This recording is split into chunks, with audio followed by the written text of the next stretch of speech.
tell us about the history of this and what she has done in connection with trying to right the disparities that have come particularly upon the African American community as a result of these great disparities between the school systems that are the special schools and the neighborhood schools. So we'll be talking overall, Jackie, about number one, how this system works, how this new election will work, because there's some peculiarities that we need to all know so that we can vote well and so that we can vote at all. Then in addition to that, and secondly, we'll talk about the issues that undergird that election, so people will be able to make their own assessments about what the positions of the people that we're going to vote for. So that's how we'll be doing it today.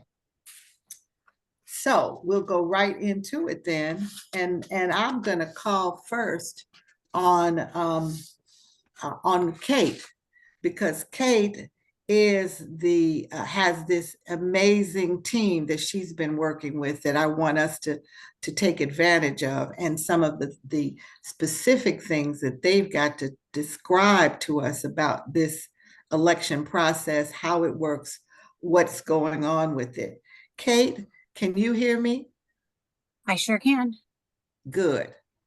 I think I'm not sure, we got this technology problem here, but if you will start us off by just giving us an overview of how this special first-time election came about. Give us the overview of that, and then tell us some of the ins and outs of what people should know when they're ready to cast their ballot. Sure. Maybe I'll leave the how we got here for the next speakers. I'm happy to just talk about the election itself and what we're looking forward to. I think Valerie maybe was going to talk about how we got here. Does that sound good? Yes, that would be wonderful. Okay. So I have, as Jeanette, well, first of all, thank you so much for having us. I'm thrilled that you guys are interested. And well, already I know many of you, including Jeanette, are already really well informed, which is a rarity. Most people don't even know that we're having a school board election. So the hurdle is very high to jump to get people just even to know that we're having a school board election, than to be an informed voter. So that really is kind of what we see at Chicago Public Media, which includes WBEZ and the Chicago Sun-Times. What we see our role as is really just trying to get people informed so they can make a good choice this fall for this historic election. So, so here are really the basics, and forgive me if some of you already know this, but basically every citizen in Chicago who's over 18 or over is eligible to vote. You do not have to have kids in the system. You have to be a citizen. And the city is broken into 10 voting districts. They are enormous districts for now. Some of them have almost 300,000 people in them. So 10 districts. So your first job as a voter is to figure out what district you're in, if you haven't already done that. So we will be, as Chicagoans, will be voting, for 10 members. So you have to figure out what your district is, because you only vote obviously in your single district. We're moving from a 7-member board, which we have currently, which I'm sure many of you know, has always been appointed in some fashion for the last, 30 years or so. It's been appointed by the mayor. We are moving to a partially elected board. 10 of the members are going to be elected. The other 11 members, including the president, will be appointed by the mayor after the election. Within 6 weeks after the election, the mayor will appoint the 11 other members. So our job as voters in the city of Chicago is to pick the first board members. So you have to figure out what district you're in, and then obviously who your candidates. Most districts, there are currently, the ballot is set We started with 47 people filing petitions to vote. We're now down to 31. A lot of people got tossed off the ballot for petition challenges, etc. So now we're now down to 31. There are also probably going to be, not probably, there will be at least 4 write-in candidates who qualified to be on the ballot. Qualified meaning they live in the city of Chicago and they check out by the Board of Elections. Most districts have between 2 and 4 candidates. There's, I think, at least one district that has 6 candidates, which is a lot, obviously, to figure out who you're going to vote for.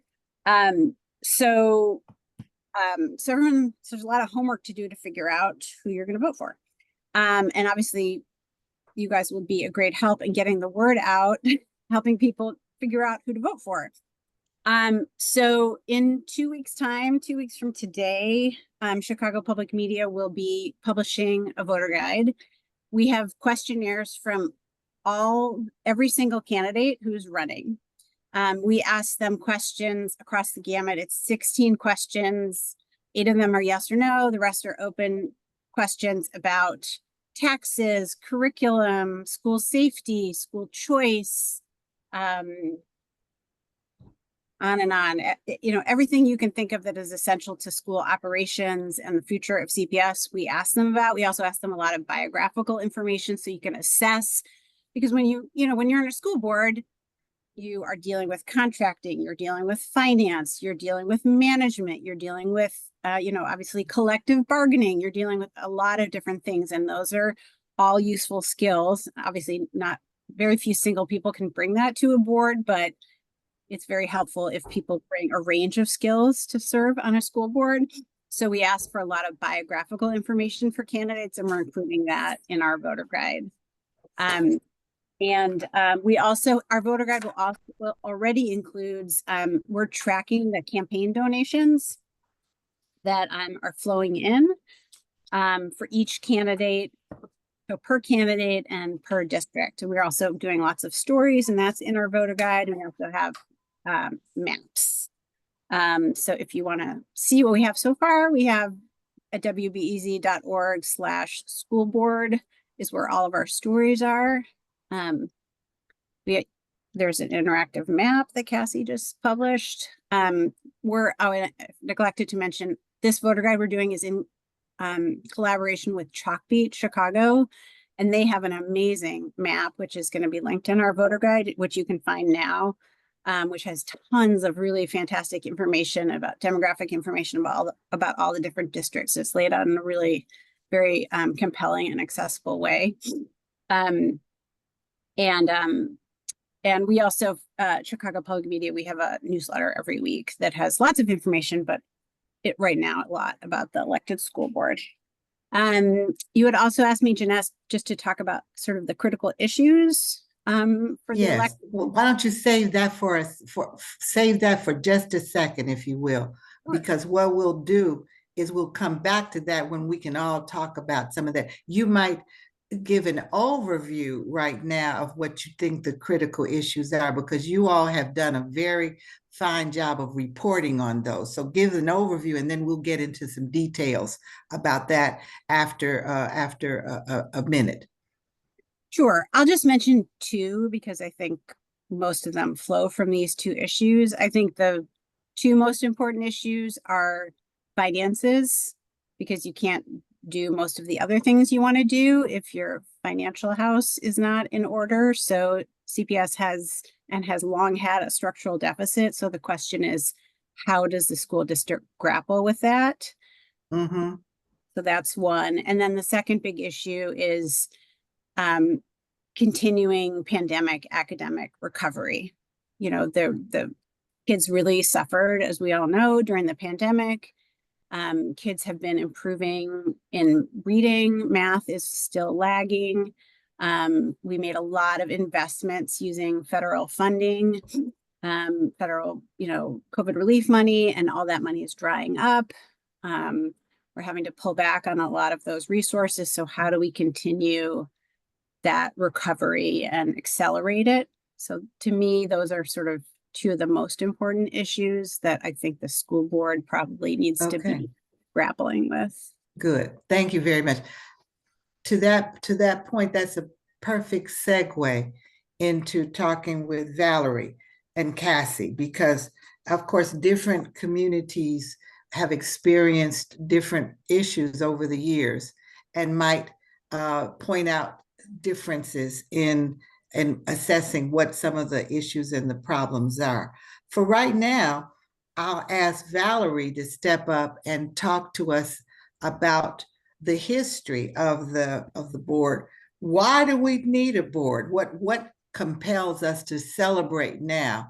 How long have there been problems that you can describe to us? And what do you think then are some of the things to focus on in terms of issues that we need to be able to query the board that we're about to elect about what their positions are? Valerie.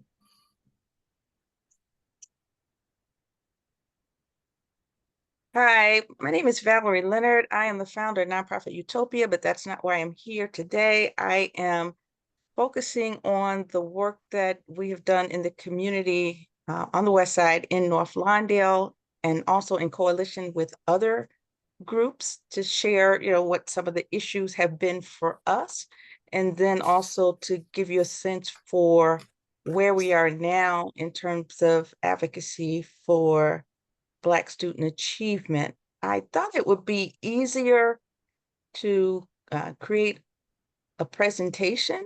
A picture's worth 1,000 words. So I wanted to just share those. The question was, how did we get here? I think we all got here through a number of different roads, but all roads clearly lead to an elected school board and our desire for better governance for the school board, and hopefully better outcomes, and also, better management of public assets. All right, so we started off with an appointed school board, and we have a number of issues such as poor governance. And when I speak of governance, I'm speaking about decision-making.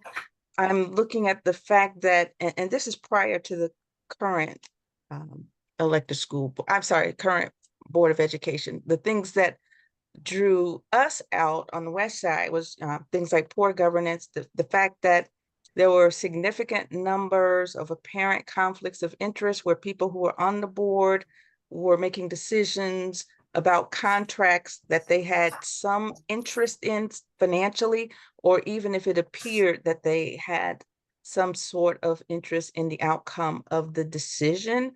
We were also very, very concerned with the treatment of people once they got to the board meetings, especially people from poor Black and brown communities. In some cases, they were treated, or we were treated, as criminals. Being from North Lawndale and on the West Side, we were ground zero for school closings, turnarounds, and all sorts of adverse actions. And there's only so much you can take, even if you don't have children in the system, so to speak. When we look at who was driving the closings and turnarounds, many of them had relationships with people who were also investors in the land. And we began to see patterns that favored, really real estate developers over our children. For example, the turnarounds. There were specific schools that were targeted for turnaround around Douglas Park, and these schools were feeder schools to another turnaround school. So we had a situation where you had a little ecosystem within the ecosystem that is North Lawndale School. So you had one set of charter schools who had their own little ecosystem, but this turnaround ecosystem, also involved real estate, taking advantage of our historic parks and all of that good stuff. We were concerned also with private. Yes, ma'am. So you're saying that there were some budget considerations that were very much about the interests of developers, and that was being touted over the interests of the children. Right. It was being cloaked under the guise of, we need better outcomes for our children. we were told that charter schools, and this is no disrespect to charter schools, but this is how it was sold. We were told that charter schools were better just because they were charters, you know, looking at the legal structure as opposed to, you know, the content of the curriculum. We were told that turnarounds were better, once the appetite for closing schools and turning them into charters was no longer there. And then, when you look at the charter schools and the turnarounds, they actually took over the best assets in the community. These schools were close to parks. These schools had just received millions and millions of dollars for upgrades to technology, millions and millions of dollars for upgrades, for capital improvements.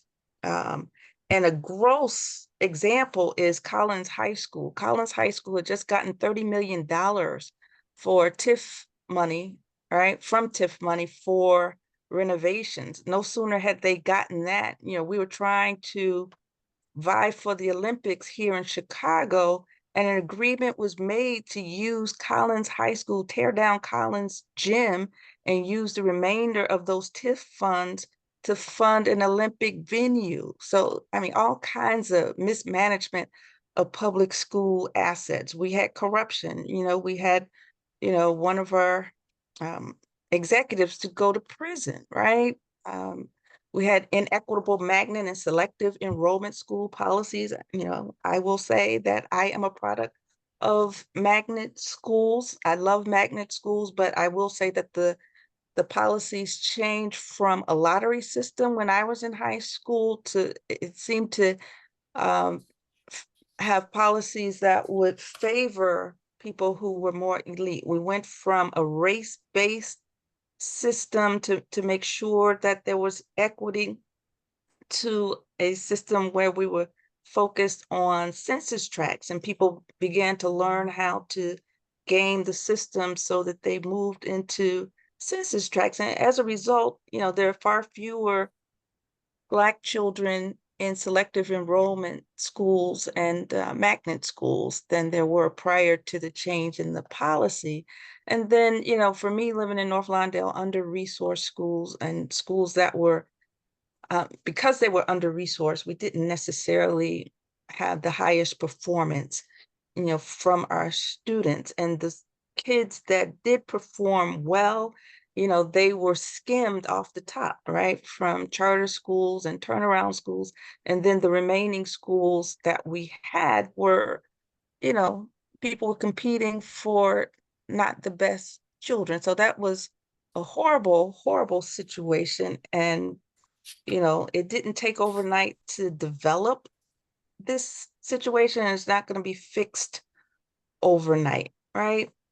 When we look at some of the reading benchmarks, I know you can't read this. This came from Chicago Public Schools, but these dark areas at the bottom, they indicate a need for urgent intervention, right? The chartreuse represents folks are on watch, and then this dark area here, I'm sorry, these are at or above benchmark. I'm sorry, at the bottom. And if you look at the Black children, the column for the Black children, we're holding up the rear. Only 23% of our kids are able to read, between 3rd grade and 12th grade at or above the benchmark, right? Hawaiian children are doing pretty well. Others are doing pretty well. Whites are doing well. Asians, we are, again, holding up the rear. And you see similar situations in reading, across the board. Again, Black students, only 30% at the beginning of the year were able to compute, right, at or above grade level, only 30% compared to other and white, 72 and 75% respectively. You look at the proficiency in English, again, Black children at the bottom, below everyone else. Look at the proficiency in math. Black children below everyone else.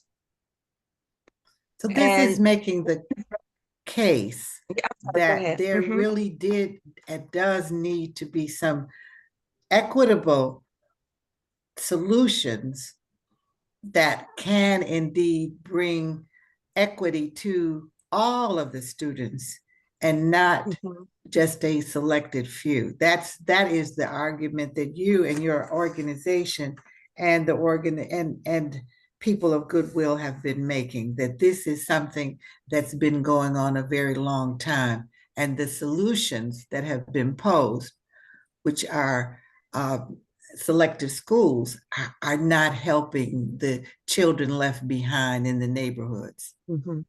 And the interesting thing is the selective enrollment and magnet schools, they were created to address those issues, right? I think over time, there's always going to be people to game the system. Over time, it became less about equity. And then we also, there were some laws put into place that, said that you couldn't use, race, right, as a factor. So we began to work around that. But at any rate, um, that's why we had the selective enrollment in magnet schools in the first place, to give Black and brown children and other children who are disadvantaged opportunities, that they wouldn't otherwise have in their neighborhood schools. But what we're finding is neighborhood schools continue to be further and further under-resourced, right? Okay. So we looked at these data, right, over time, and it occurred to us, and when I say us, I'm talking about the Illinois African Americans for Equitable Redistricting. We were very active in promoting maps that would be equitable, and we focused on a solution that was based on wards. And another part of our proposal was to create a Black Student Achievement Committee, because it was clear to us after all these years, these are problems that my parents talked about in the 60s, right? And those problems weren't even new then. And it was also clear to us that Black student achievement was not a priority. We needed to have this issue prioritized at the board level for greater accountability. So we proposed a Black Student Achievement Board Committee, not an advisory committee, but a standing committee of the Board of Education that would take the same level of gravity as the Finance Committee, as the Personnel Committee, right? So we wanted to make sure that we created a mechanism where we could develop strategies and mechanisms for Black student achievement and opportunity. We wanted to have an evidence-based process where we could actually look at the needs and objectively decide what the issues are, develop a strategic management plan and identify goals and objectives, identify and track metrics and key performance indicators that can let us know, whether or not we are getting it. And then we wanted to, and I think I have that twice, but we wanted to make sure, and number 5 should indicate that we wanted to make sure that we report it out regularly. So there's accountability not only at the board level, but the board then would have to report out to the public. And this is what the So, structure would be. Yes, ma'am. so I'm going to stop you right there, Valerie, because we'll Mhm. talk about, you've already started to talk about the issues of equity Okay, I'm and sorry. that you have explored very beautifully with us. I'm going to hold off that solution that you were Yes, about to ma'am. show us until we Okay. talk further together about the issues together. But I want to switch to Cassie, because Cassie can talk about another aspect of something that you and Kate are both indicating that will be important for us to understand in terms of evaluating our Mhm. the people we're going to be voting for. Um, Cassie, her specialty and her focus has been public schools, period, and on a larger scale, she has been uh, touting that we need to understand and we need to protect and we need equity in the sense that you're talking about it for public schools. Cassie, why don't you tell us further about your organization's positions about public schools and tell us what, from your perspective, we should be looking for and asking the potential people that we're going to elect. What should we be talking with them about? What should we want them to know? So hi, I'm Cassie Creswell. I'm the executive director of LMI Families for Public Schools. And so we're a very teeny tiny grassroots organizing and advocacy group that primarily works on public education, K-12 issues at the state level, both legislation and policy, and really pushing for a public school system that serves the public good and serves all families in our state. We have been working on an array of issues, and I'm a public school parent. I have a freshman in Chicago Public Schools. I have a recent graduate of Chicago Public Schools. So I've seen an array of things in the years of doing public advocacy in Chicago for basically like a decade plus. So I was gonna just sort of really briefly cover for you guys, what should we be looking for in a school board candidate when you're looking at researching your ballot, seeing who's on there and who to vote for. Kate touched on a little bit of this.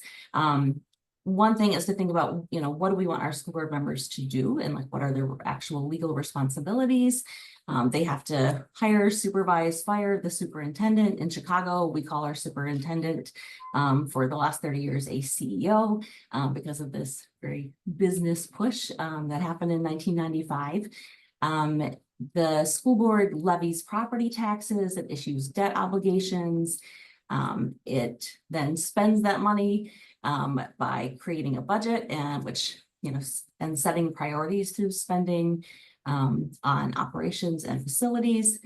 It approves contracts and agreements, labor agreements, procurement agreements, also intergovernmental agreements with other government agencies. That's going to be really important as we transition to a fully elected board that is not run by the mayor. And so the city of Chicago and the Chicago Board of Education are trying to separate these entanglements, they're called. And then the governance and policy setting is really another super crucial board role. So that includes everything from how we rate our schools.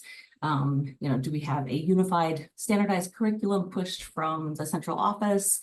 The board sets the student code of conduct. And so there's a whole array of policies that are determined by the board.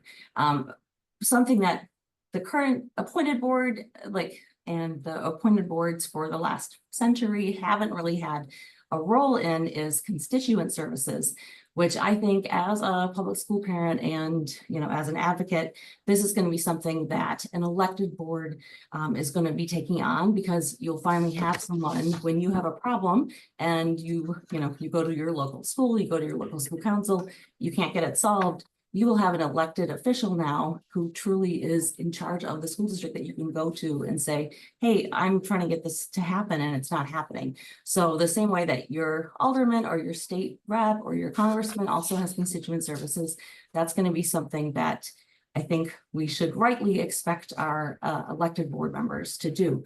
So thinking about all those different functions and roles, you want to say, as we think about a school board candidate, truly, what is the role of the school board and the school system? This is something that benefits all of us, all Chicagoans, whether we have school-age children or not, because public schools are this foundational element in creating, the future of our democracy. So our future voters, our future citizens, that's what's really happening in school. And so this is a public good. It's not just a private consumer good for those individual kids getting an education right now.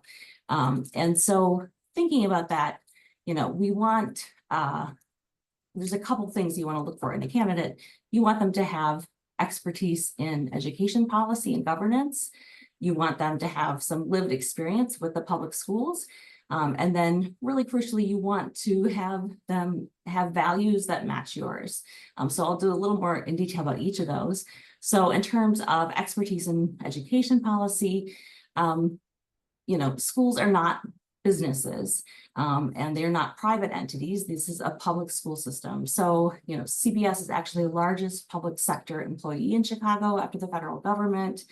On a daily basis, there's 300,000 plus children who schools are taking care of. About half of our property taxes are going to CPS.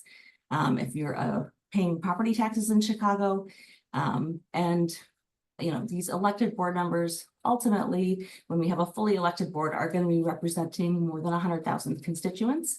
And that includes students and families, teachers and taxpayers, and all voters, no matter if they're direct stakeholders or not. This current fiscal year budget is almost $10 billion.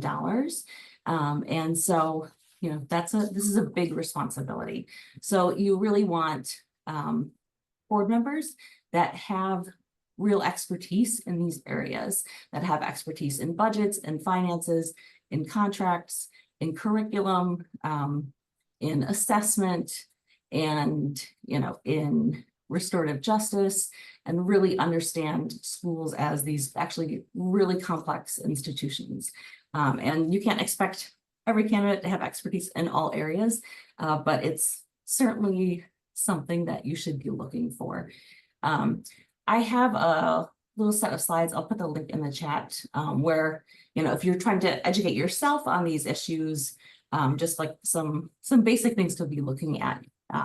So I'll share that in a second. In terms of lived experience with public schools, I think this has been in the news lately, leaders and for a long time. If you have elected officials and or appointed officials that aren't really using the public good themselves, that makes a difference. So, looking, does this candidate send their own children to public school or their grandchildren? Did they attend the public school themselves? Have they been a teacher or an administrator or another staff member in the public school? Have they served on a local school council? Have they served on any public body? So this lived experience with public bodies and with public schools in particular is important. It's not a sufficient condition, but it's close to a necessary one. If you haven't navigated the gocps.edu process yourself, if you haven't, tried to get your child's busing route fixed, if you haven't tried to get a copy of your child's education record, if you haven't been asked to buy a long list of classroom supplies or pay a multi-$100 supply fee or get a waiver for that fee so that your child can graduate, if you haven't ever filed a bullying report, then you might not have the life experience to ground some of your votes when you're asked to take them. So that's really important. And then beyond both of these things what are your values? And at heart, are you running because you are in support of the public good or public goods in general? Like, do you understand that public schools are fundamental to a democracy? Carol, I'm going to jump in here because although I'm the moderator, I'm having a hard time hearing you, but I'm so grateful for the enlightenment that you've brought. This is the time when I think that everything that all three of you have said that have really started to make, I hope, the audience aware of not only how and why it's important to select good governing people, but that it's also important to continue to advise ourselves about what the issues are so that we can help them to make the good decisions. As I've understood it from the research that I've done with WBEZ's investigative reporting, there are many issues, many of which you've all three of you have named, but the big issues that we've sort of touched on here have been the issue of the neighborhood versus the selective schools and the things that end up being inequitable for the children and yet also not fair to parents who wish to have the highest and best education now for their children. The second being things that had to do with policies that indeed said that there were not curriculums that were equally affording the kinds of education. And then the big issue that is hitting us all right now and was in the news this week is the issue of the budget and all of the things that indicate that we are going to have a huge decision that our officials, with our help, are going to have to make about how to deal with the kinds of funding that we're going to need. As according to what I saw, there's a $9.9 billion budget at CPS with a $500 million deficit right now. And that's before the raises for the teachers even come to the forefront. There are, on the other hand, the city has a $300 million shortfall that it is in controversy with CPS about whether or not there's a pension debt that it's going to pay.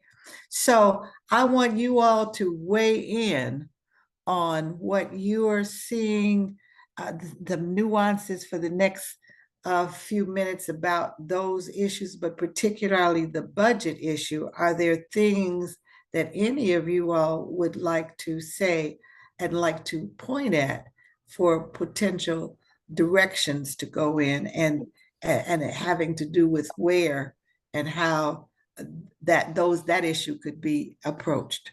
I'll start with you, Kate.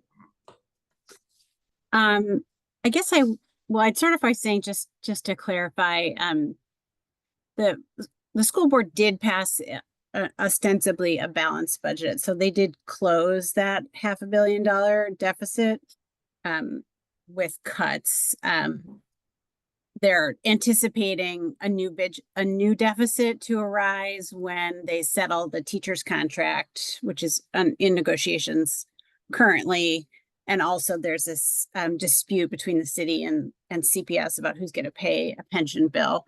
So that's also may need to be paid for. So there may be a deficit that emerges, or there will be a deficit that emerges as this school year unfolds. So just a point of clarification. I guess just in terms of the issue and in terms of thinking about school board candidates, as a voter, just the general issue to think about is, and this dispute or this issue is really magnified at the moment in this fight over the school CEO. So we've reported that the mayor and the school board are trying to push out the CEO, Pedro Martinez, and over this issue of the mayor wanted the board to take out high interest loans to pay for the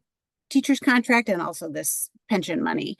And Martinez doesn't want to do that, and the board didn't want to do it either, according to the sources that our reporters have. But it's that's kind of the issue at the moment, but it's a sort of a larger issue about everyone agrees that there's a structural deficit in CPS, and there has been forever, and that the schools don't have what they need.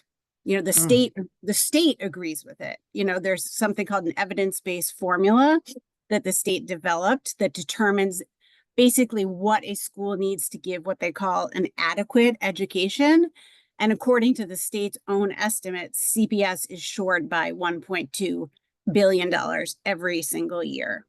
So it's only 79% funded at where it should be to provide students with an adequate education. So there's no disputing that CPS does not have the funds it needs to provide what kids need. you know, to have the teachers it needs, the social workers it needs, the nurses, et cetera, et cetera. So Martinez agrees with this. The teachers union agrees with this. Everyone agrees. The question is, what do you do about it? Right. And so Valerie talked with us last couple of days ago about a very interesting approach that she was speaking about us having the ability to look at. Valerie, jump in on that one. Okay, and before I do that, I do want to agree with the CEO. I don't think we need to have high interest loans to try to fix things. But at any rate, I'm thinking that the mayor has a wonderful opportunity. He's at the catbird seat, right? He should be able to look at every budget of the city and the sister cities and be able to work with a task force within those entities to see, you know, exactly where potential duplication could arise. You know, because as I hear little sound bites in the news about things that people want to have funded by the schools, you know, to me, some of those expenses seem like they would be better suited for, you know, the park district or say the city Department of Human Services. So I think somebody needs to comprehensively look at what our needs are and look at what agencies we have out there who might be able to foot the bill without paying 2 and 3 times for similar services. Excellent. Cassie, do you have anything to add to this? I mean, I think it's really important to understand that, especially on the budget side of things, the state plays an important role, in part because the state is underfunding things, and understanding that our state has a structural budget deficit as well, and we are underfunding education and healthcare and social services across the board. And why are we doing that? Because we don't have a graduated income tax is the main reason, actually, because you know, we just don't have enough sources of progressive revenue. And so we're not collecting enough revenue, and we haven't been for a very long time. So that, you know, we also want school board members that can, you know, navigate Springfield and can work together to organize, to push on the governor, to push on the state Senate and state House. So that's an important factor as well. Anybody that would like to jump in on this? I very well may have cut off something you were going to say because of my lack of being able to hear.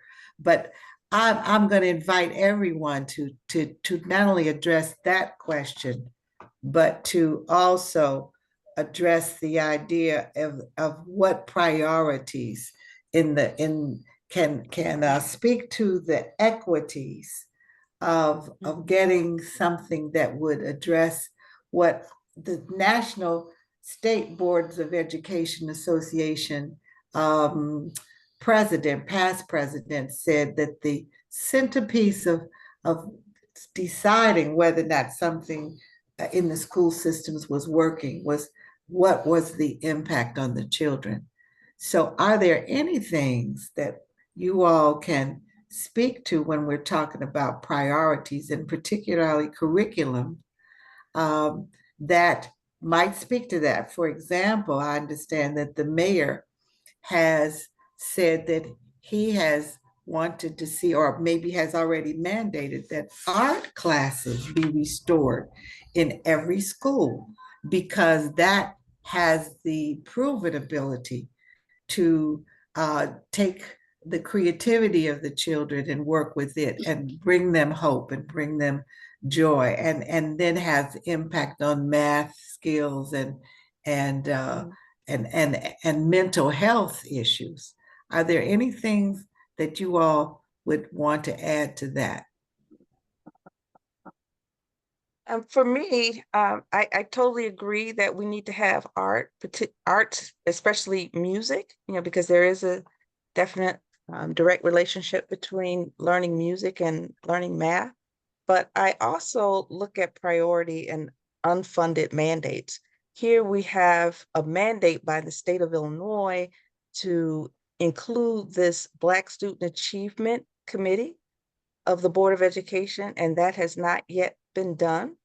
And when I hear of all the lobbying trips to Springfield and the things that are most important to the folks at CPS and on the board, not one time have I ever heard that the Black Student Achievement Committee would be addressed. They do have the Black Student Success Plan, but even that is a plan that, you know, that plan is at the operations level, the CEO level, and there's no guarantee that they will continue it, and even that's not funded. So as we talk about these things that we want to do to address, you know, these inequities, especially in terms of Black student achievement, let's make sure we put some money behind it. Not one dime has been put behind either one of those initiatives. Thank you, thank you. I'm looking forward to, and I'm seeing some good questions in the Q&A, that is in the chat.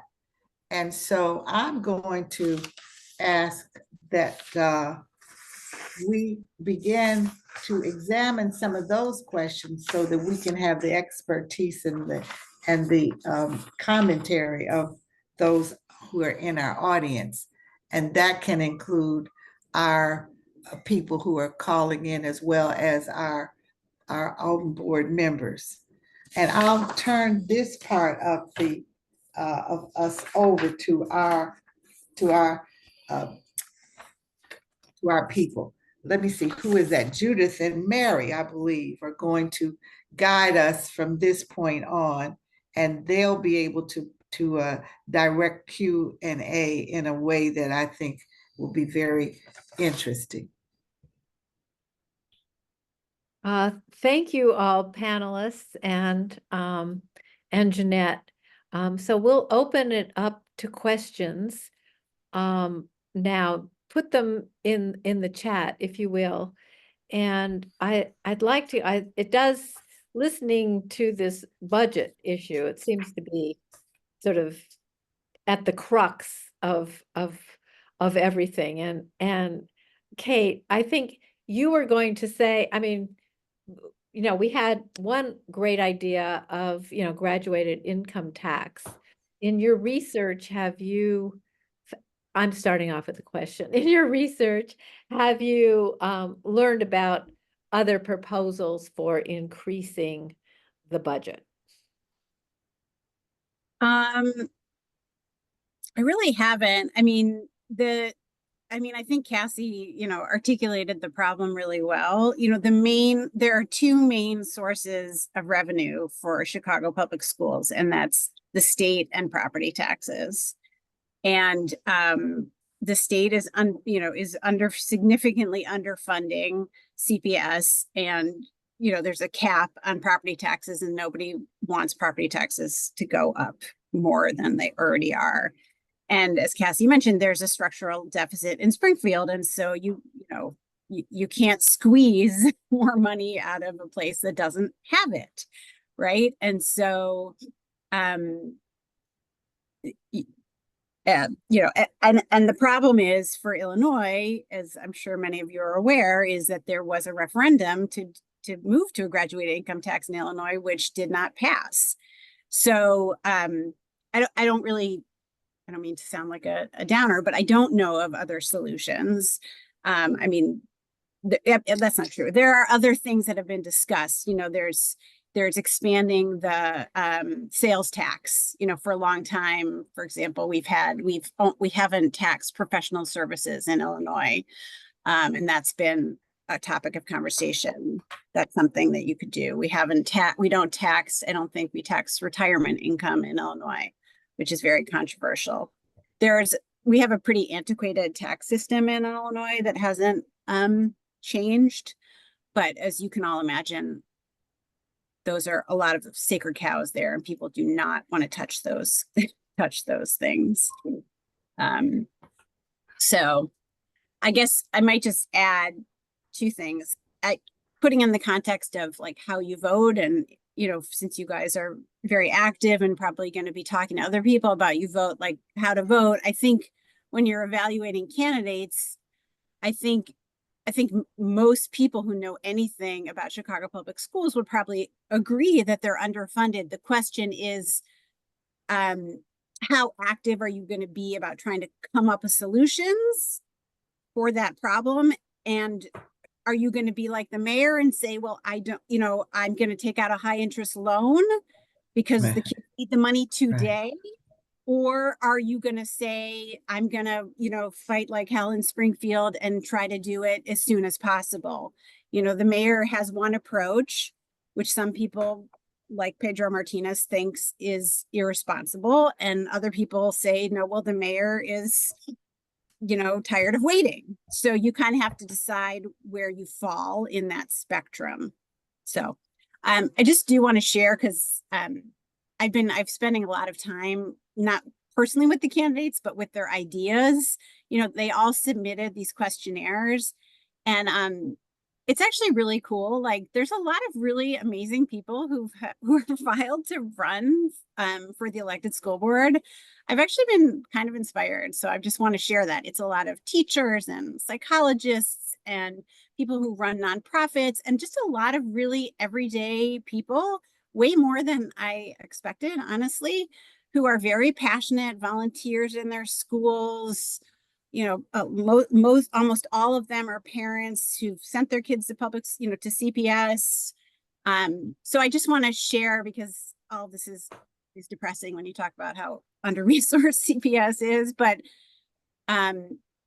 there's a lot of really inspiring candidates actually running, and of course, many of them will not win, but it's been very heartening to see the number of people who step forward who are really passionate about the schools and trying to make them better. So I've enjoyed having the opportunity to read about them and all that they've done. So I wanted to share that. Well, that's great. That's helpful. Thanks, Kate. And then moving, Susan Oppenheimer has a question that's related to budget, but I mean, if you want to ask, or I can read your question for you, Susan. Okay. Has anyone looked at the current list of candidates so that voters have a clear understanding of where they stand on school choice versus outright support for CPS? Want to add anything to that question, Susan? I think you're on mute. Okay, it's really a question about charters and how we know when we're voting, talking about the candidates, where they stand on. I mean, it appears that charters are not as it's as much in favor as they once were in Chicago, but there certainly are forces that are putting a lot of money into this election. So it's kind of a question about that and how we're clear when we're voting for people in our districts who we're really voting for. And, you know, how will this unfold as we move towards November for the elections? I can take that question. So in our voter guide, I'm looking at here, we have a very specific yes/no question, which is there's some preamble, but the question is, do you support having charter schools in CPS as an option for students? Yes or no?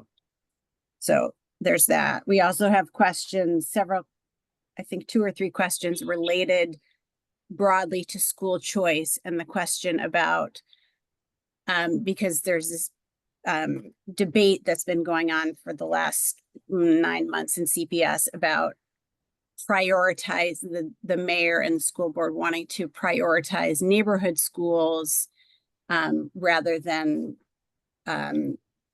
choice schools, which include charters and magnets and selective enrollment. And so we have several questions in our questionnaire related to that. So we really tried to design the questionnaire both to give people an opportunity to expand on their answers, but also to hold them to the fire a little bit and make them say yes or no to some specific questions. So hopefully that'll be useful for you and others. Will there be debates or things in their districts? I think a lot of districts are having, like, community groups are having forums. We're hoping to have a list, but I know the group Raise Your Hand has on their events page has a list of forums. I don't know if Cassie, if you're aware of other places that have lists of forums. I think that's the main one that I've heard. Yeah, I mean, I would definitely look at if you have active ward organizations. A lot of ward organizations are endorsing in the race, and so they're sponsoring events too. So I think that's a good place to look if you have, like, you know, IPOs or other independent ward organizations. Cassie, do you have any thing to add to Kate about our looking at candidates and their position on school choice versus CPS? And I guess the elephant in the room is, you know, privatization, actually. Yeah, you know. I mean, so Illinois just is essentially has sunset an existing basically voucher program, the Illinois Tax Credit Scholarship Invest in Kids program, that was created at the same time that the improved school funding formula happened. And it was part of the legislative compromise to get that school funding formula improved. It had a sunset date, and there was a lot of pressure from the organizations that support vouchers in the state to basically extend that ending and not let it sunset. And there are, in fact, some ties to, you know, pro-investing kids people among candidates. So I think that's something really to look for. If you're a private school parent who is fighting for the state voucher program, you should be readily asked by your potential constituents why you're running for the public school board and what goals do you have for the public school system, because that's a real conflict. Yeah, so that's one of the values things that you should be finding out as a voter. Thank you. And by the way, I don't know if all of you are monitoring the chat. There's great comments in the chat. And Jackie, you had a question.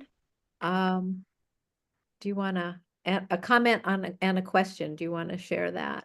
Yeah, Cassie, I was looking quickly at your slides as we were going through this. And yeah, I was wondering about the A and B.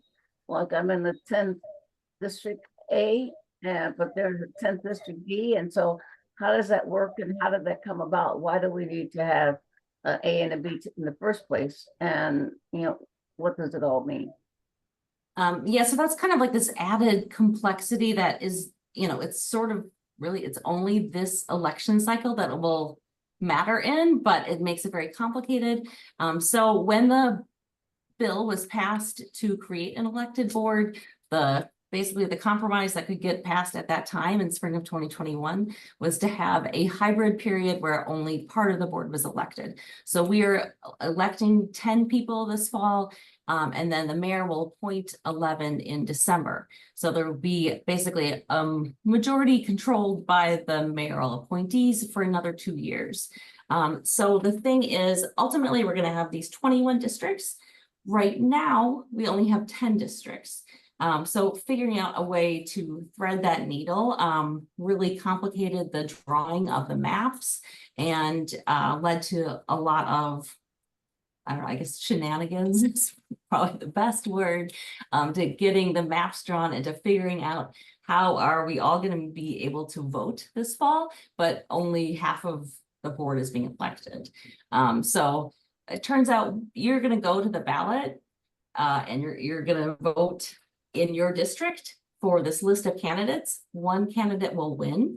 And there is essentially this more complicated map that has 20 districts already drawn. So all the districts are paired. So there's 10A, 10B, 2A, 2B. And for any particular numbered district 10 or 2 or 4, one candidate will win, but that candidate actually lives in either, 10A or 10B.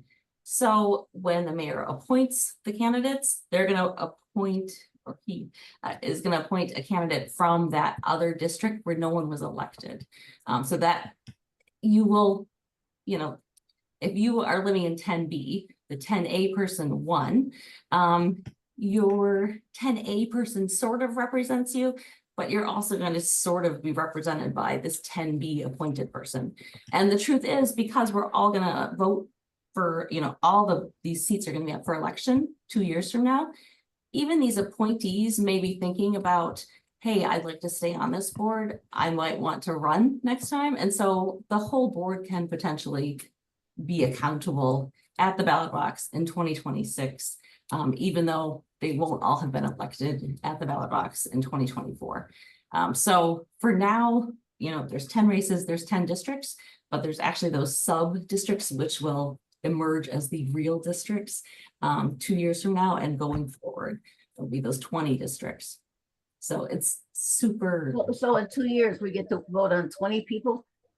You'll really only get to vote for 2. You'll get to vote for your district representative later, and you'll get to vote for the board president, which will be elected at large across the whole city. So we'll still always only have like our board member, but then you'll get to vote for the board president too. Oh, okay. All right, and then my comment actually was around state contribution. The Constitution says that they're the number one, they're responsible for the education of the children in Illinois, and that means they're supposedly funding it, and they never do.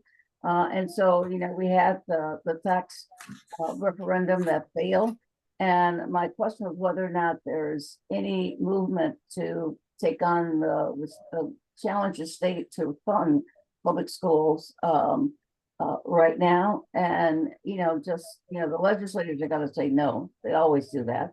But if you want to get something done in Springfield, you have to have outside agitation to do that. And so I was wondering, with the groups, Cassie, that you know about, and you too, Valerie and Kate, to the extent you're reporting on it, are there any groups that are thinking about going to Springfield and telling the General Assembly, get off the stick and fund these schools? So I don't mind taking that. So there's basically a couple different coalitions that are actively working on this. A really broad coalition of various nonprofits and the League of Women Voters and a lot of the school management lobbying organizations in the state, like the school boards and school administrators, were part of a coalition that really pushed to make that evidence-based funding formula happen. Back in 2017, that coalition is really still together, and I think they're kind of revving up a bit to push. But they have been in Springfield, every spring saying the required minimum that the state should increase evidence-based funding for each year is not enough. It's not going to get us to adequate funding fast enough, and so. That is one organization. Another coalition is Peer Illinois. That's a project of the Education Law Center. And there's similar coalitions in a bunch of states where education funding is particularly inequitable and heavily dependent on property taxes, which is one of the reasons that it's inequitable. And so that coalition is also working on that. I think we should have some hope that things can change. And, it took a very, very long time to get that constitutional amendment on the ballot, and it failed, which is, depressing. But there are, similar votes that have taken place elsewhere in the country. So, for example, in Massachusetts, they put a millionaire's tax on the ballot and, said that this is primarily going to go for our school funding, and it passed. So I think that it really is, like you were saying, Jackie, it's an organizational issue. Like we need organizing. I think we need deep canvassing in the suburbs to get that constitutional amendment to pass. And, being more specific about how our graduate income tax would be used to fund public schools, reduce people's property taxes, and, you know, really serve the educational justice needs of this whole state, would be really useful. It's not just CPS that's underfunded. The south suburbs, you know, are actually worse off than we are in terms of the property tax burden and how well the schools are funded. If you look at rural districts, things are equally bad, and, you know, we should really be able to make common cause around the state that this is, you know, to the benefit of the whole state if we're funding things not from our local property taxes. Thank Wow. you. Yeah, a lot. Similarly, the tax doctor is working with the coalition of grassroots organizations, trying to get the state to, I guess, coalesce the number of taxing bodies, trying to get them to merge so that there's, you know, a reduction in duplication and hopefully freeing up some extra dollars from the savings to actually fund education. They're also trying to get people away from property taxes, again, to make sure that the state is upholding their constitutional duty to, in fact, fund education. And I guess this is not so much school funding, but there is legislation that was defeated, but people are still going to push it, you know, E for E, Educators for Excellence, and other groups are trying to get legislation passed such that folks on the school board can actually be compensated for all of that work that they have to do. You know, people like to say it's a volunteer position, but if you do it correctly, it's going to require a lot of time and expertise. Thank you. Thank you. Great Mhm. discussion. That sounds like this issue is going to continue after the election. Mary Driscoll, you had a series of questions. Do you want to state them? And this may be our last Sure. question, It's but all, go kind, ahead. yeah, it's all kind of part of the same question. Um, this time around, the mayor gets to appoint 11 people. So can we expect him to take a look at the people who were elected, and then within the overarching framework of support for public education and the public sector, can we expect the mayor to kind of fill in the gaps, like to appoint someone that maybe has some financial expertise, that might have some governance expertise, and also some people that could go toe to toe with Springfield in going down there or talking to the legislators in Springfield and talking about ways to increase money that Springfield has collected, like a graduated tax or maybe some other ideas, and then take that money for additional funding for Chicago Public Schools. So I guess what I'm really asking you, is the mayor going to use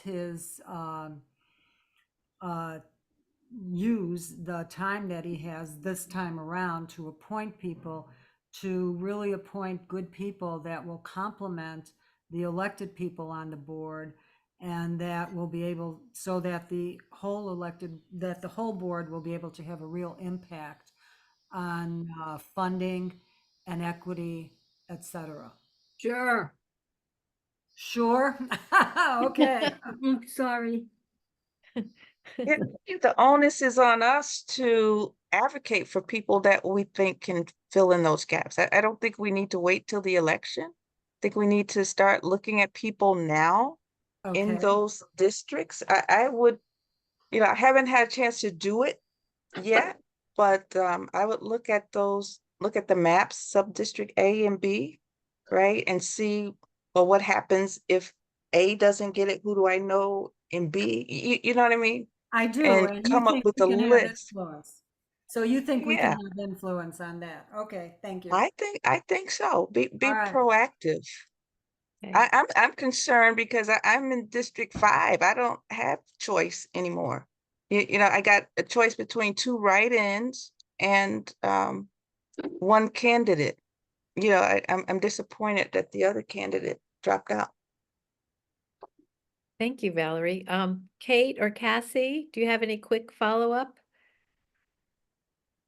I think Tina Padilla had a Yeah, question. I was going, just Yeah, I finishing, mean, I Tina. think it Uh, illustrates the problem with having an appointed board. The truth is, we don't, you know, we might have informal influence on who's appointed, but there really isn't any transparency.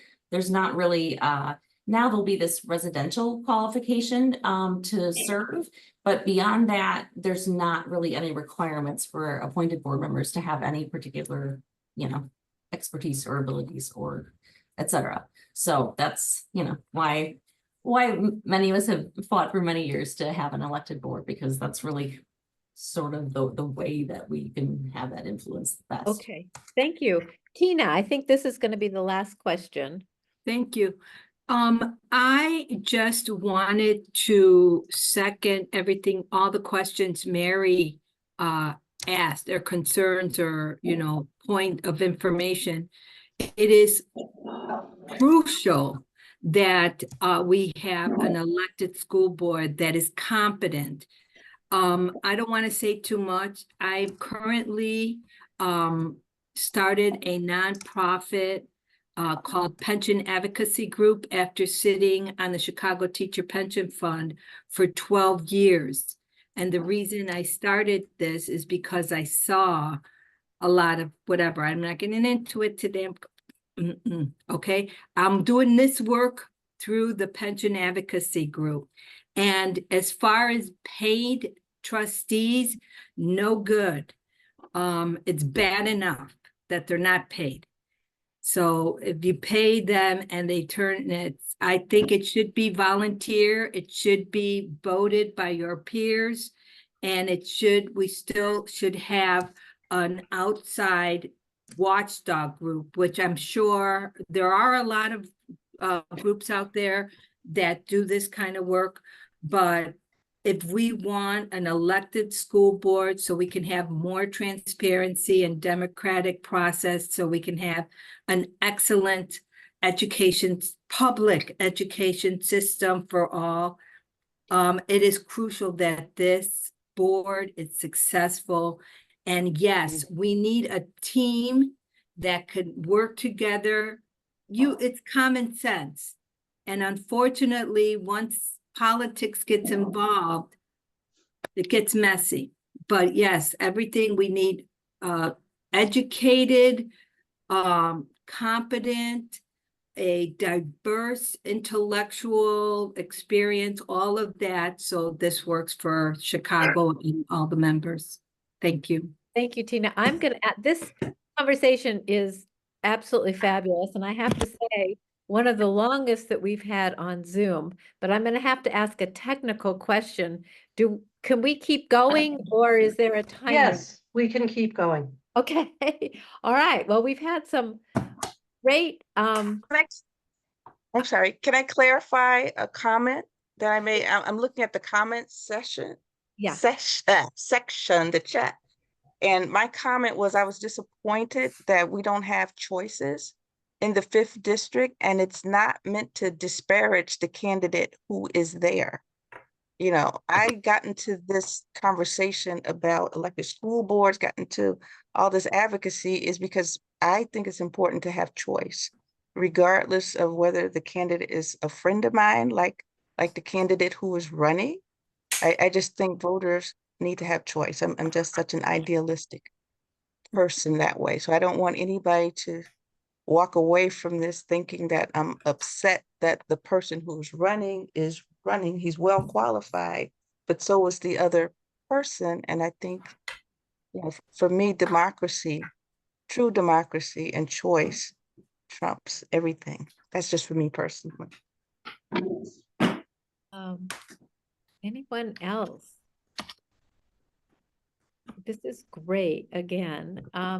So with that, I'm going to thank Jeanette and see if you have any final comments quick, and then turn it over to Jackie to close. And I would like to say that the comments have been fabulous, and the amount of information that's in the candidates about groups that are working on various issues, we will really comb through this and we will make this information available to our list and post it on our website. So if there's anything else that you'd like to include in our combing through this, please add to the list. And we'll go from there. But thank you for, from my point, for being such a great audience, and thank you for our speakers, Jeanette, and thank you. Yes, well, willingness to- I echo that. Thank you. It was a stimulating, not only presentation, but the questions and answers were fabulous. I want to just reiterate that the resources that were listed here for our continuing education about the candidates and really about the issues is what I think I urge us to really take advantage of. And I especially say that it's important to continue to access WBEZ Radio's resources. Once again, those resources have to do with their articles. I also hear them actually in their actual local news putting out details about the election issues. They have a weekly newsletter that all you have to do is sign up for, and it's excellent. And of course, you will also be able, I think they told me, I think on the 27th, be able to get their voter guide, which as I've seen their voter guides in the past, they are well done. They're excellent. And they did say that, for example, they were going to have information in there about the very critical issue of who is making the contributions to the candidates, because it's become evident that there's money starting to be poured into these certain races. So this is what I believe is the beginning of some ongoing stimulating things that we believe is going to eradicate the problem that made us start down this path, which was that a great majority of people didn't know that there was a school board race going on at all. So we must begin to take credit for stopping that horrible thing and actually making sure that many people can see and hear and be adept at whatever they need to know about who to vote for. So thank you again. I'm very, very pleased to have been a part of this. And I will turn it back over to Jackie Grimshaw. Okay, Jeanette, thank you very much. Judith, thank you for handling the questions. And thank you very much, Kate, Valerie, and Cassie. And thank all of you who have hung in here with us. Jeanette took this on as a member of our education committee, but she always needs more people to work with her. So we want to expand the education committee. So if you really are committed to education, like we are and like Jeanette is, please just let us know. And you can join her with the education committee, because these resources that we have, and the information we have now, we have to share it. We have to proselytize. We have to make sure that people go into the booth on November 5th, knowing that there is a elected school board to be elected, and their responsibility to choose the right candidate. So, we have to be as committed to working for this issue as we may be for working for our personal candidates on November 5th. And Jeanette, one more thing, would you share information about our CAN TV program and Yes. the resources? Yes.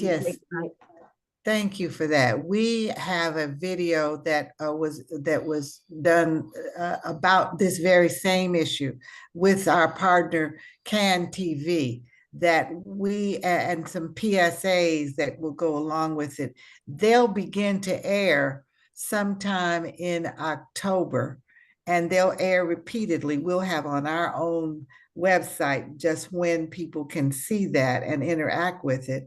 We're going to be able to also place it in other spaces, like on YouTube or on our Facebook and so forth. So that will be a resource for sending information out to people about this issue that everybody here and everybody that's a part of our influence group can perhaps use. All right, and so with that, thank you all very, very much.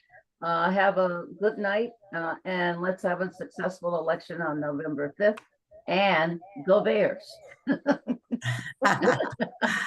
Good night, all. Good night.